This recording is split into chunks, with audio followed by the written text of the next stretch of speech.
Thi theo mâm Trey Chdao nhằm cua sa lời việc lời Trey sẵn lời việc lời Trey theo sạch mắm anh ấy tôi sẽ đặt nhằm cua sa thì vốn dương vô Trey Chdao mùi máu tình cái mùi mà cả lô ấy máu cái máu việc lời vô sạch đi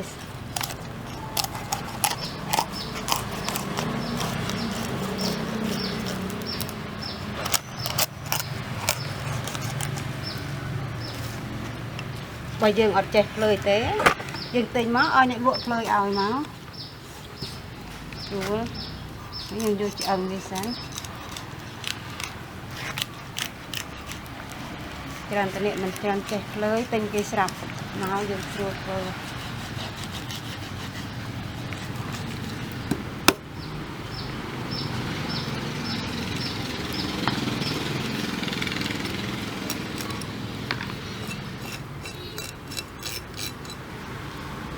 bị phơi nên bị phơi cái không có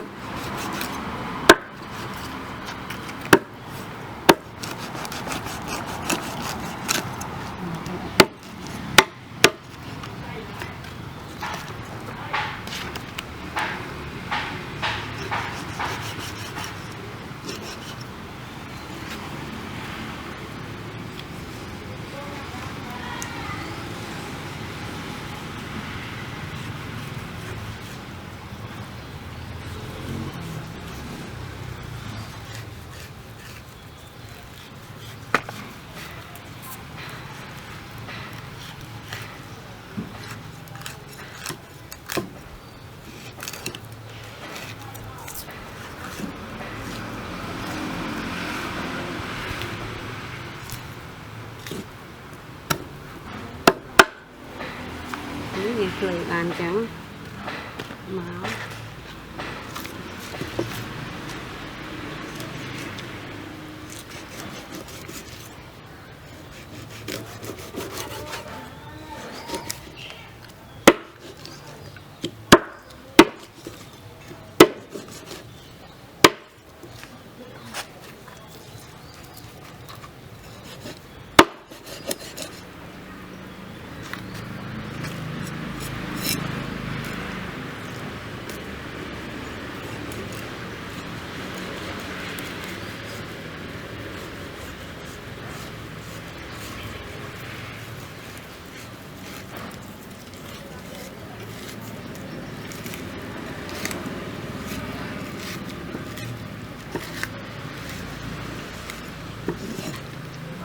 đấy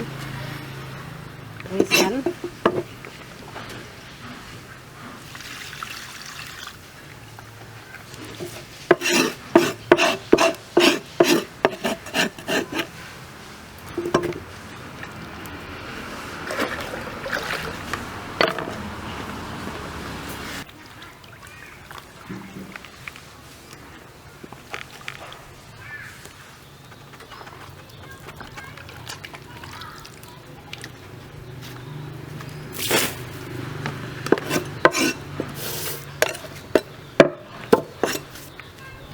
đi tật sạch thấy dân dù mà hơi ăn chanh máu thư sạch mầm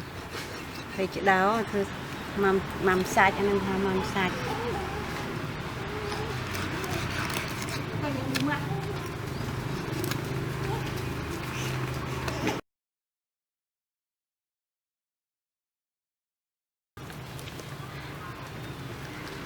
đấy thì cắt nữa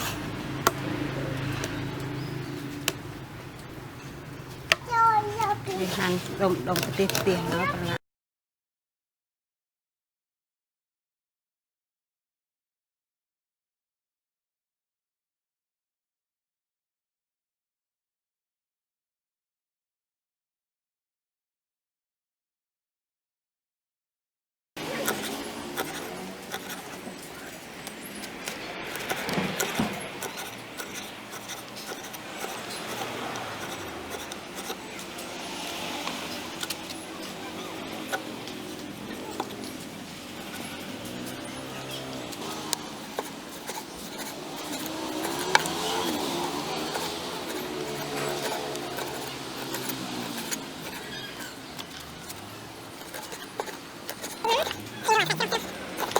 ស្រស់បានធ្វើម៉ាំទៅឆ្ងាញ់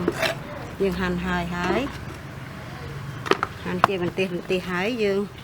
សាច់ត្រីនេះ1គីឡូទាំងក្បាលទាំងអី1គីឡូហើយយើងយកមក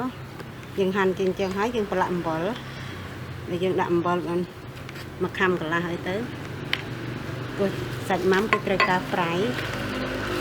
បានល្អយើងជ្រាវទៅ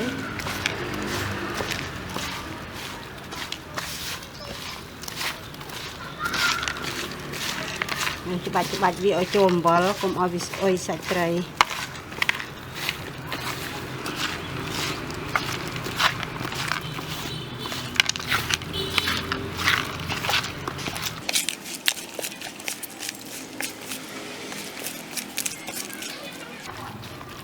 បានហើយ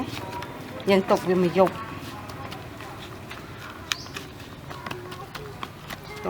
់សិនទៀតវាសាច់ម៉ាំហើយយើងប្រឡាក់យើងស្រង់វាស្រស់ទឹកអស់ហើយគ្រឿងប្រឡាក់វាដេងយើងយកមកច្រាំយកមកបុកច្រាំឲ្យម៉ត់ទៅមួយកលីងដេងហើយកន្លះខាំមកកលីង2ខាំហើយស្ករត្នោត2ខាំមកយើងដាក់ស្ករត្នោតយើងដាក់ឲ្យនេះឲ្យឡើងជើងក្រង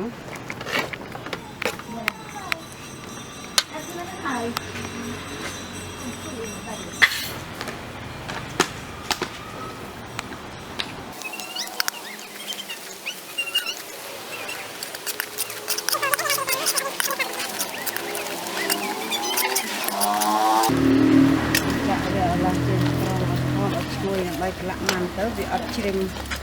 វាជូរឆ្ងាញ់ដែរអត់ជ្រិញកាលណាប្រឡាក់ស្ករឆៅវាជ្រិញ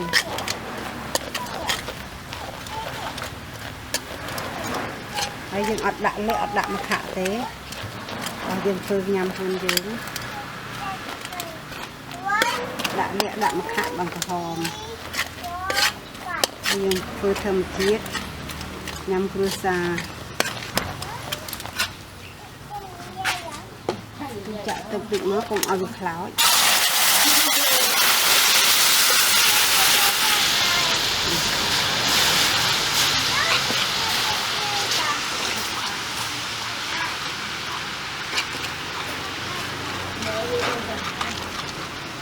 ចូលនេះបានហើយយើងទុកឲ្យត្រជាក់សិនយើងជែកហើយយើងកុំដាក់វាក្តៅទៅយើងលួយសាច់ត្រីណាយើងទុកឲ្យជែកហើយយើងទុកមកហើយយើងត្រូវប្រឡាក់យើងដាក់សាច់ត្រីមក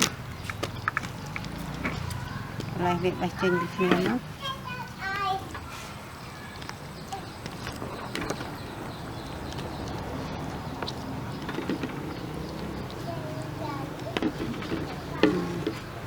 យើងដាក់អង្ករលីងចូលមក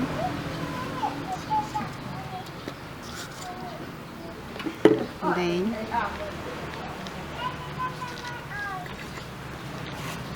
ហើយដាក់ទឹកស្ករ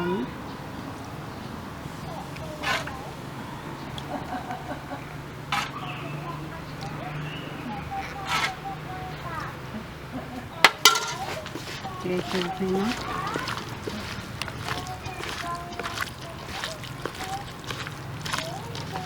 ងាយទេអត់ពិបាកទេ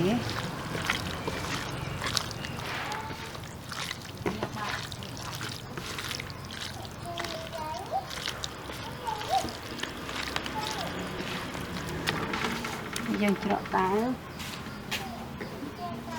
ច្រកកន្លមកហើយ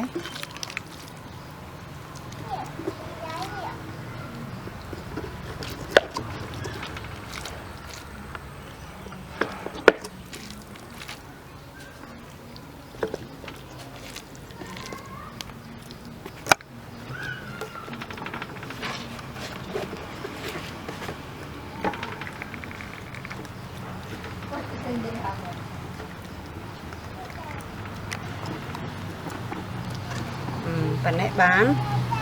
យើងទុកវាមួយអាទិត្យមកយើងអាចយកមកធ្វើម្ហូបញ៉ាំបានយើងយកមកយើងធ្វើជាម៉ាំឆៅក៏បានម៉ាំចំហុយក៏បានមួយអាទិត្យជូរហើយ xin pro về tục tới tục tục về chết cũng ơi rùi rồi bàn bàn